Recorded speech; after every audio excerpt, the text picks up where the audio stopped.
So we're here at the Refined Audio room, and Refined Audio has a new amplifier from Nelson Pass, the first watt SIT-4 or SIT-4. I don't know which way you say it.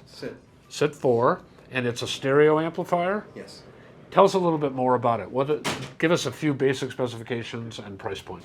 Okay, the SIT-4 is Nelson's latest. This is the only existing unit, but it's going into production very shortly.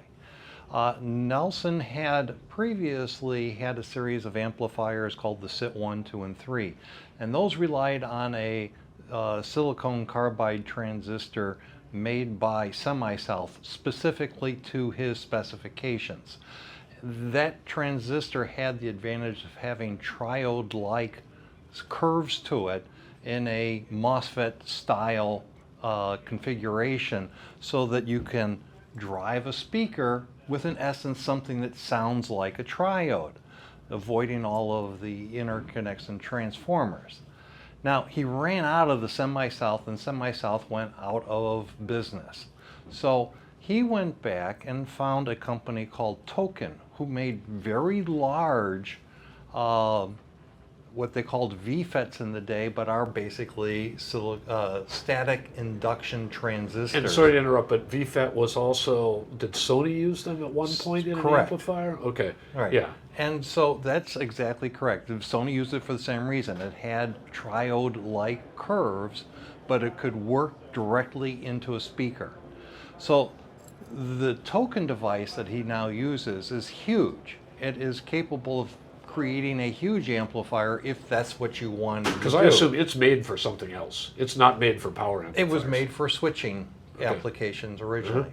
So now Nelson took it and found that it has triode-like characteristics again, and it was just a matter of, well, how am I going to configure it to get the best sound?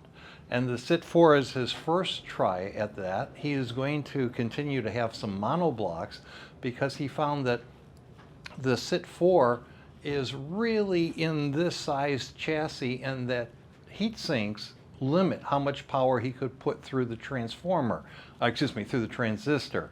So you can't push enough power through the transistor without it overheating in because that size. of the surface area of the heat sinks on this package. Yeah. So what power does he get? This gets 10 watts a channel. Okay. And if you looked at this... And it's Class A? It's all Class A. It's a single-ended configuration. And if you looked at the distortion curves, which are to be found on Nelson's little handout sheet, you're going to find it looks just like a single-ended triode.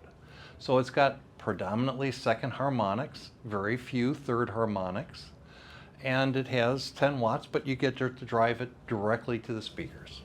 Got it. And so you're showing it with a pretty efficient speaker because it's a 10-watt amplifier. Correct. Right?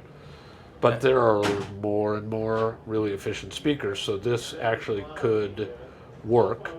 Is he going to repackage this then to go to higher powers now that he's got this transistor? Well, he's going to move it up and create monoblocks. So it'll probably look the same. I can't. Crystal ball isn't working, but you know, that is my initial thought. He's going to have the same package, but just monoblocks, so that you double the radiating area and you can increase the power that way. Got it. And price point? $5,000. $5,000. Okay. And so you get the benefits of reliability that solid state brings. You can drive the amplifier directly. You don't have to go through an output transformer. And is that sonically superior? Well, one might think. Everybody will argue about the advantages of, you know, transformers versus capacitors, because it does have a DC blocking capacitor. Nelson feels strongly the DC blocking capacitor is the better. Got it. Got it. Cool. Well, thank you. That's great. Really appreciate it, John.